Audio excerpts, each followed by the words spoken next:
in history. Exactly 70 years ago, at this time, leading National Socialists met here in Berlin to the so-called Wannsee Conference to plan and implement the final murder and extermination of all Jews in Europe. Too many people fell victim to this mass murder, and only Americans' intervention on the side of the Allies was able to put an end to this Holocaust. In the hallway that you just walked down, dear Minister, you could see portraits of Holocaust survivors. And here in this room of the Berlin-Brandenburg Academy of Science, you can still see here the historical burden. We thought that's a good place to talk about peace and security in Europe. Mr. Secretary, today's audience is an indication of the vibrant and diverse transatlantic community in Berlin and Washington, and is represented here today by the American Council in Germany, our sister organization in the US, and our partners for this event, the German Marshall Fund and the Aspen Institute of Germany. Also represented here today are the American Academy, the American Jewish Committee, the American Chamber of Commerce in Germany, and the German Council on Foreign Relations. All these organizations combined form the pillars that are so important for the fostering of our friendship. And in addition, you will find many members of parliament here and representatives of the German business community, from Robert Bosch, from Bayer, or the CEO of Deutsche Bank. They are here today as transatlantic friends. Mr. Secretary, rarely Europe has faced such an imminent threat and a military conflict, and was, as it currently does, in the conflict with Russia. And as in the last 70 years, it's once again the United States of America that feels responsible for peace and security and stability in Europe. If the motto, "America is back," which US President Joe Biden presented at the Munich Security Conference last year, needed any proof, we will find it in these difficult days and weeks. Not only the transatlantic community gathered here and online, but also our country and Europe, Mr. Secretary, is grateful to the United States of America for their continued commitment to a peaceful and stable Europe. It's becoming crystal clear these days that the transatlantic partnership is not a relic of the 20th century that lost its importance after the fall of the Iron Curtain. On the contrary, it's precisely in this dawning 21st century that the transatlantic partnership is taking on a new significance. However, and this is clearly lacking in the current conflict with Russia, with a hopefully stronger role for Europe and its member states. For as important as the American commitment to Europe's security and peace is and will remain, the Europeans themselves must carry a larger burden for it. I'm sure, Mr. Secretary, you will now give us important guidance on how we can strengthen the transatlantic community and work together to secure freedom and peace in all parts of Europe. Thank you very much for coming and for your commitment.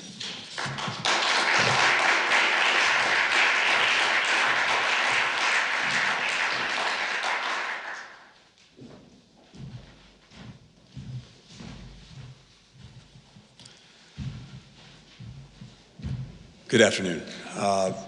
First, let me say how honored I am by the presence of so many friends, colleagues, leaders across different communities here in Germany, and also leaders in the partnership that links our two countries. I'm grateful to all of you for being here.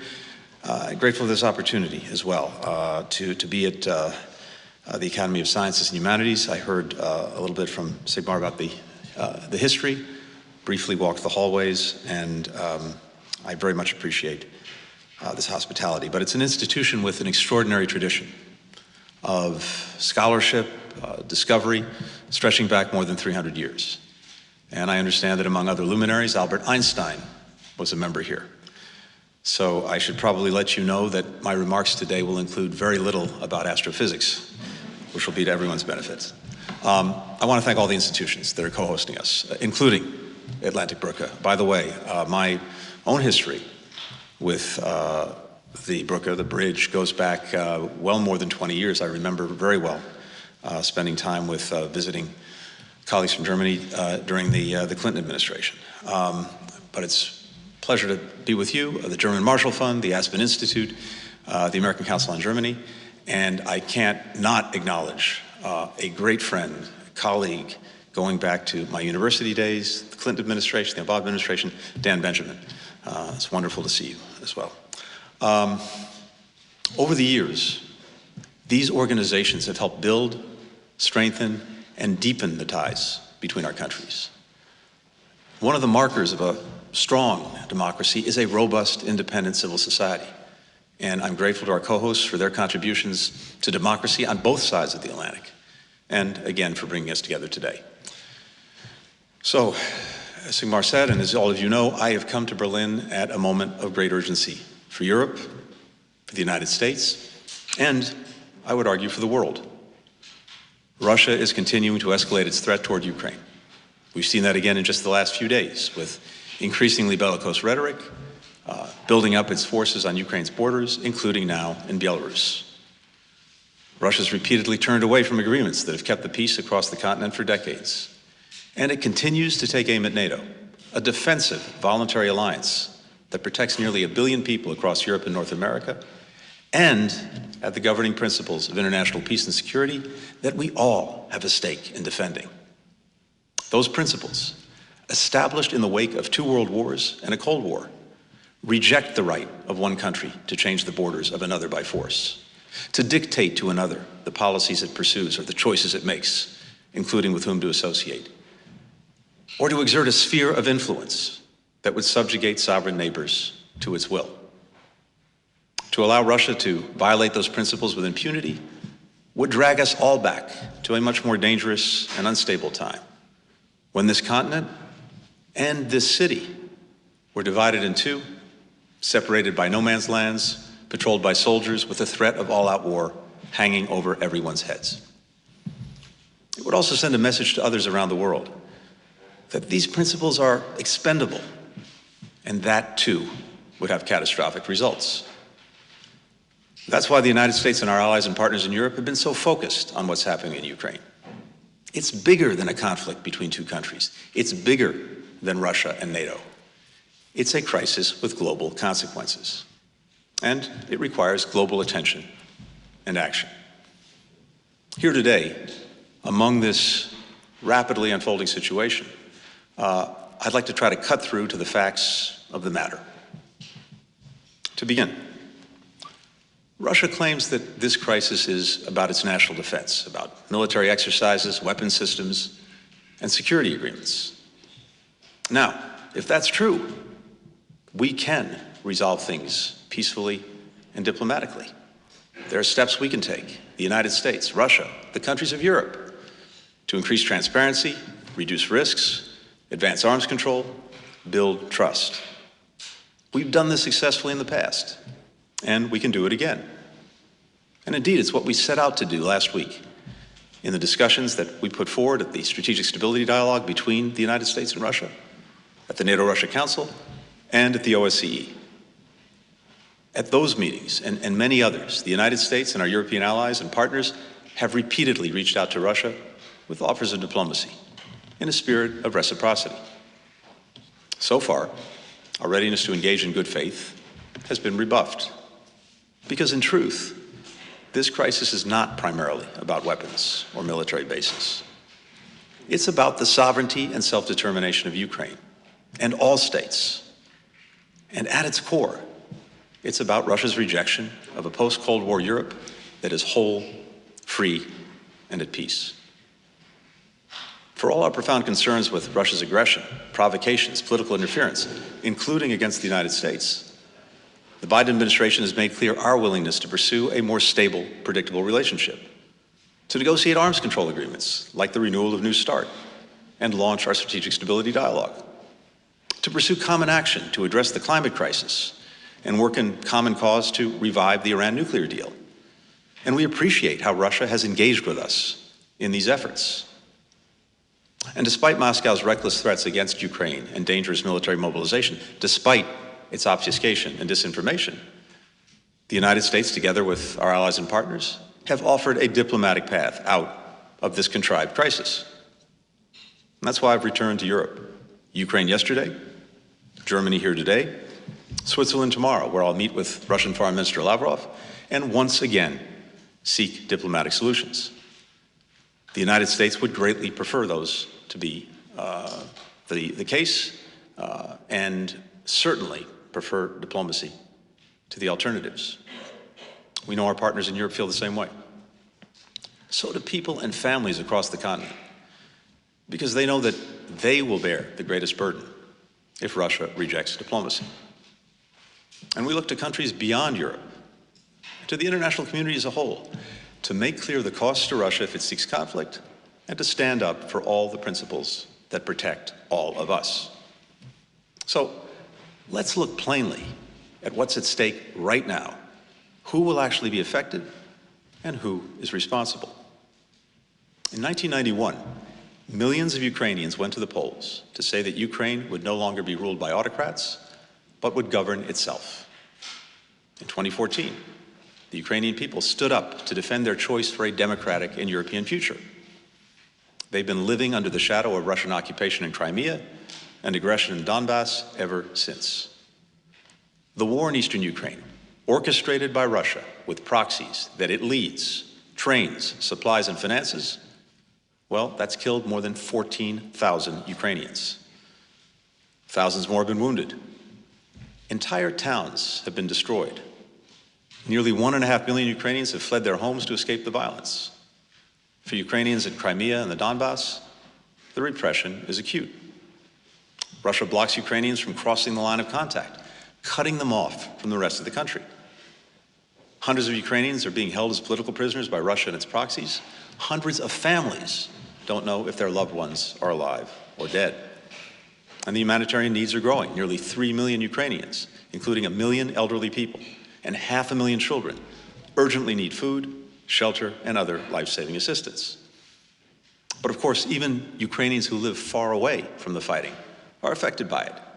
This is their country. These are their fellow citizens. And nowhere in Ukraine are people free from Russia's malign activities. Moscow has sought to undermine Ukraine's democratic institutions, interfered in Ukraine's politics and elections, blocked energy and commerce to intimidate Ukraine's leaders and pressure its citizens, used propaganda and disinformation to sow mistrust, launched cyber attacks on the country's critical infrastructure. The campaign to destabilize Ukraine has been relentless. And now Russia is poised to go even further. The human toll of renewed aggression by Russia would be by many magnitudes higher than what we've seen to date. Russia justifies its actions by claiming that Ukraine somehow poses a threat to its security. This turns reality on its head. Whose troops are surrounding whom? Which country has claimed another's territory through force? Which military is many times the size of the other? Which country has nuclear weapons? Ukraine isn't the aggressor here. Ukraine is just trying to survive. No one should be surprised if Russia instigates a provocation or incident and then tries to use it to justify military intervention, hoping that by the time the world realizes the ruse, it'll be too late. There's been a lot of speculation about President Putin's true intentions, but we don't actually have to guess. He's told us repeatedly. He's laying the groundwork for an invasion because he doesn't believe that Ukraine is a sovereign nation. He said it flat out to President Bush in 2008, and I quote, "Ukraine isn't a real country." He said in 2020, and I quote, "Ukrainians and Russians are one and the same people." Just a few days ago, the Russian Ministry of Foreign Affairs tweeted in celebration of the anniversary of Ukraine and Russia's unification in the year 1654. That's a pretty unmistakable message this week of all weeks. And so the stakes for Ukraine come more fully into view. This is not only about a possible invasion and war. It's about whether Ukraine has a right to exist as a sovereign nation. It's about whether Ukraine has a right to be a democracy. This hasn't stopped with Ukraine. All the former Soviet socialist republics became sovereign nations in 1990 and 1991. One of them is Georgia. Russia invaded it in 2008. 13 years later, nearly 300,000 Georgians are still displaced from their homes.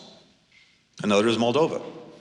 Russia maintains troops and munitions there against the will of its people. If Russia invades and occupies Ukraine, what's next? Certainly, Russia's efforts to turn its neighbors into puppet states, to control their activities, to crack down on any spark of democratic expression will intensify. Once the principles of sovereignty and self-determination are thrown out, you revert to a world in which the rules we've shaped together over decades erode and then vanish. And that emboldens some governments to do whatever it takes to get whatever they want, even if that means shutting down another country's internet, cutting off heating oil in the dead of winter, or sending in tanks. All tactics Russia has used against other countries in recent years. That's why governments and citizens everywhere should care about what's happening in Ukraine. It may seem like a distant regional dispute or yet another example of Russian bullying, but at stake, again, are principles that have made the world safer and more stable for decades. Now, alternatively, Russia says the problem is NATO. On its face, that's absurd. NATO didn't invade Georgia. NATO didn't invade Ukraine. Russia did. NATO is a defensive alliance with no aggressive intent toward Russia. To the contrary, efforts by NATO to engage Russia have gone on for years and, unfortunately, been rejected. For example, in the NATO-Russia Founding Act, which was intended to build trust and increase consultations and cooperation, NATO pledged to significantly reduce its military strength in Eastern Europe. And it's done just that. Russia pledged to exercise similar restraint in its conventional force deployments in Europe. Again, instead, it invaded two countries. Russia says that NATO is encircling Russia. In fact, only 6% of Russia's borders touch NATO countries. Compare that to Ukraine, which is now genuinely being encircled by Russian troops. In the Baltic countries and Poland, there are around 5,000 NATO troops who aren't from those countries, and their presence is rotational, not permanent. Russia has put at least 20 times as many on Ukraine's borders. President Putin says that NATO is, and I quote, parking missiles on the porch of our house. But it's Russia that has developed ground-launched intermediate-range missiles that can reach Germany and nearly all NATO European territory, despite Russia being a party to the INF Treaty that prohibited these missiles. In fact, Russia's violation led to the termination of that treaty, which has left us all less safe.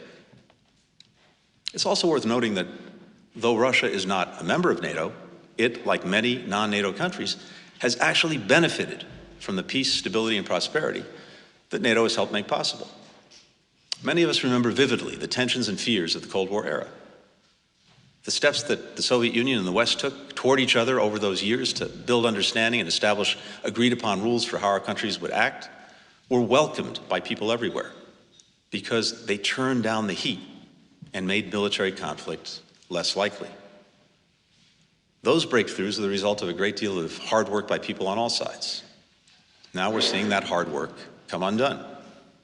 For example, in 1975, all OSCE countries, including Russia, signed the Helsinki Final Act, which established 10 guiding principles for international behavior, including respect for national sovereignty, refraining from the threat or use of force, the inviolability of frontiers, the territorial integrity of states, the peaceful settlement of disputes, and non-intervention in internal affairs. Russia has since violated every single one of those principles in Ukraine and has repeatedly made clear its disdain for them. In 1990, the OSCE countries, including Russia, agreed to the Vienna Document, a set of confidence and security-building measures to increase transparency and predictability about military activities, including military exercises.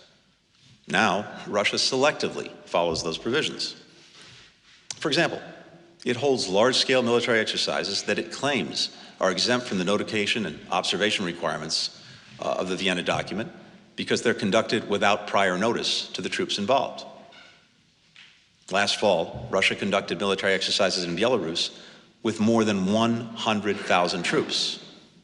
It's impossible that those exercises were no notice. And Moscow has failed to provide information on its military forces in Georgia, to notify the OSCE of its massive troop buildup around Ukraine last spring, to answer Ukraine's questions about what it was doing, all of which are required under that 1990 agreement. In 1994, in a pact known as the Budapest Memorandum, Russia, the United States, and Britain committed to, and I quote, respect the independence and sovereignty and the existing borders of Ukraine, and to refrain from the threat or use of force against the country. Those promises helped persuade Ukraine to give up their nuclear arsenal, inherited after the dissolution of the USSR, and which was then the third largest nuclear arsenal in the world. Well, we need only ask the people living in Crimea and Donbass what happened to those pledges. There are many more examples I could cite. They all support the same conclusion. One country has repeatedly gone back on its commitments and ignored the very rules it agreed to, despite others working hard to bring it along at every step. That country is Russia. Of course, Russia is entitled to protect itself.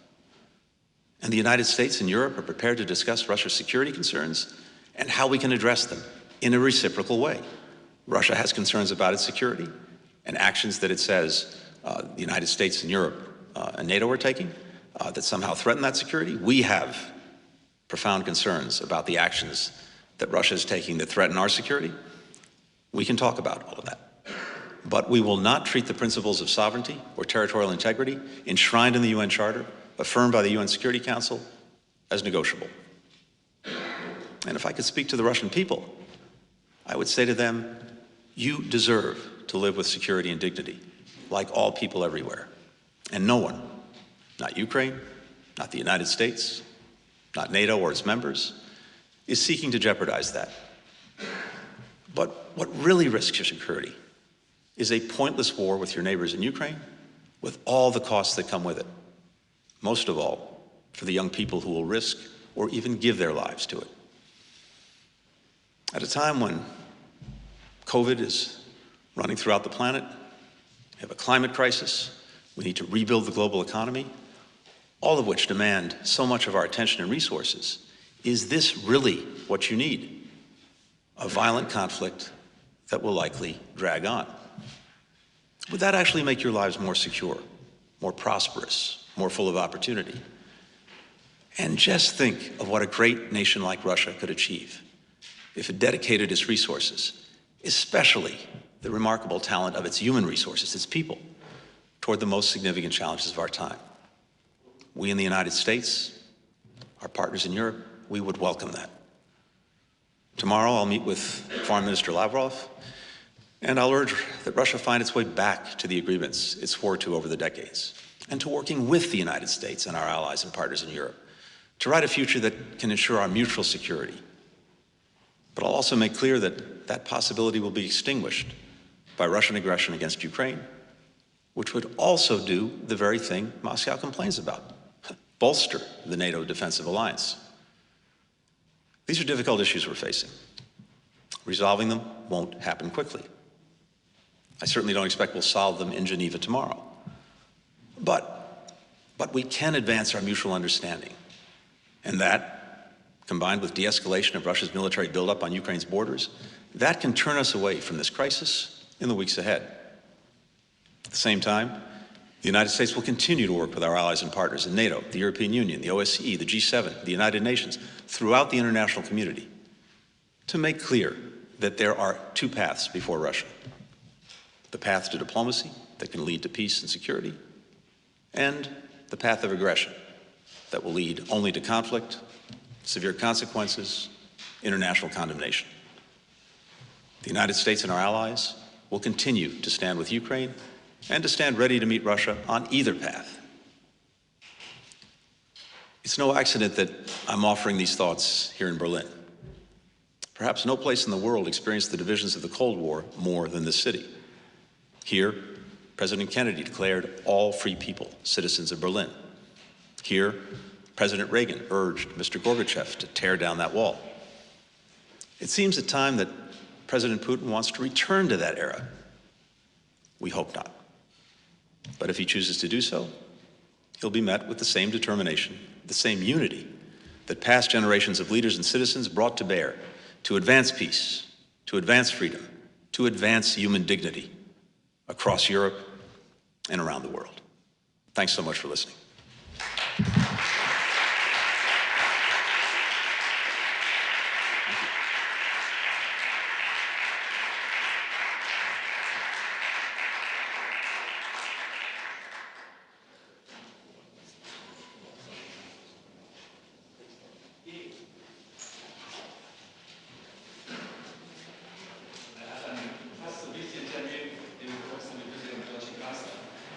Deswegen muss er weg.